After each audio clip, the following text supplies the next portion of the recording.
Hello and welcome to Stockwatch Live.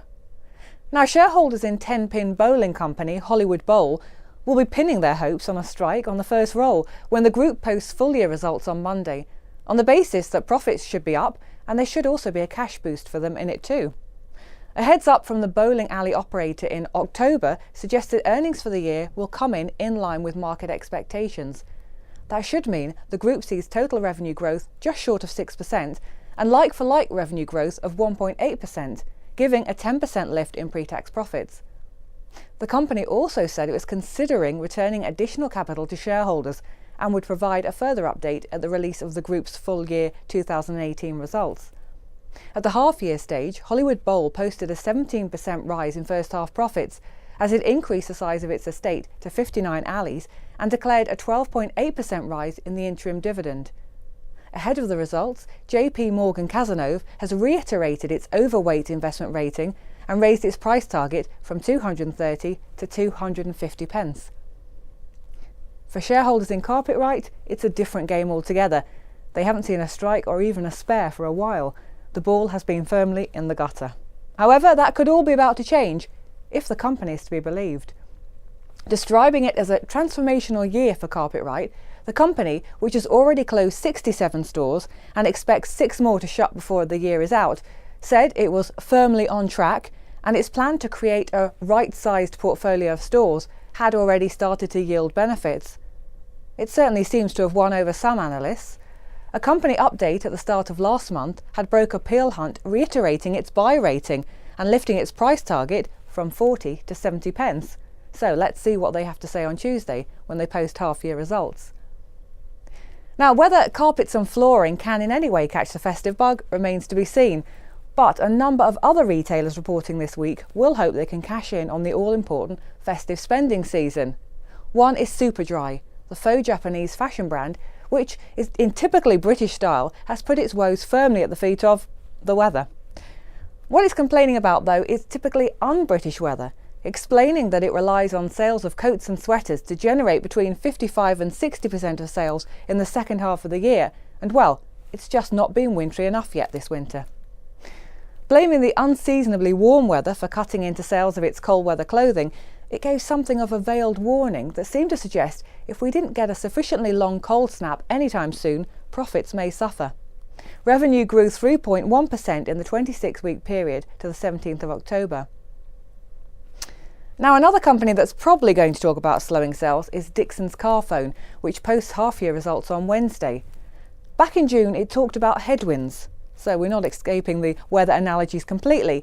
Specifically, though, headwinds hampering sales at its mobile business in the UK and Ireland. Those headwinds are what much of the retail sector has faced. A slowdown in spending, weakening consumer confidence, rent hikes, wage rises, and so on.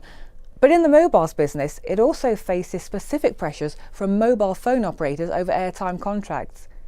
For the year to the 28th of April, like-for-like revenue rose 4% and profits before tax fell 23.6%. What investors will want to know is how business has gone outside the UK and Ireland, especially in the Nordic region and Greece, where like-for-like revenue had been growing at 9%.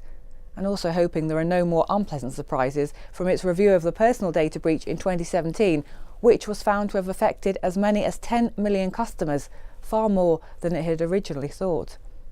Broker RBC Capital Markets has reiterated its outperform investment rating, but cut its price target from 250 to 200 pence. Now, no doubt travel firm TUI will get a lot of attention when it posts results on Thursday. The reason why is because of the turmoil that's seen rival firm Thomas Cook shares fall by as much as 70% over the past little while. Thomas Cook, founded by the eponymous businessman in Market Harbour back in 1841, has seen its share price decimated after issuing its second profit warning in as many months.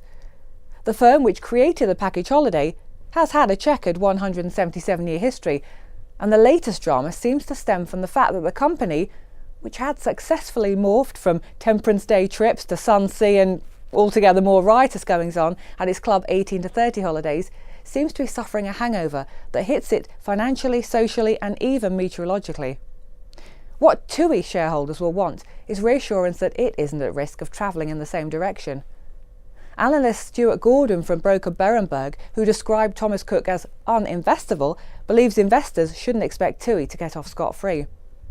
The Anglo-German travel group that maintains the lion's share of the tour operator market has been pouring money into buying hotels and cruise ships, and may have greater scale, stability and diversity propping up its share price. But it will have to give investors some solid reassurance if it's to avoid its shares heading south like Thomas Cook's. And finally, one company no stranger to controversy is British American Tobacco. It's still fuming after Donald Trump's Food and Drug Administration laid out plans for sweeping measures designed to curb what it's dubbed a disturbing trend in youngsters consuming nicotine. And BAT shares promptly dived to their lowest level since 2011. BAT was the worst hit, but the proposals to ban menthol cigarettes and flavoured cigars and severely restrict the availability of flavoured e-cigarettes to locations off-limits to anyone under 21 saw $40 billion stubbed out on the value of the world's biggest tobacco companies. A Nielsen report shows BAT has suffered a 3.8% fall in sales by value since the announcement, compared with overall market growth of 1.1%. Analysts have warned the US clampdown could threaten the dividend from the FTSE 100 stalwart, which owns R.J. Reynolds, producer of the biggest-selling US menthol cigarette brand, Newport. RBC Capital Markets has upgraded its investment rating to sector performer from outperform, but cut its price target from £34 to £27. Jefferies International believes the shares are a buy, but has cut its price target to £50, while Deutsche Bank, also a buyer of the stock, has cut £20 off its price target, which now stands at £40. Well, that's all for this week. For more on the companies reporting in the week ahead, go to the Markets and Insights section at fidelity.co.uk. See you next time.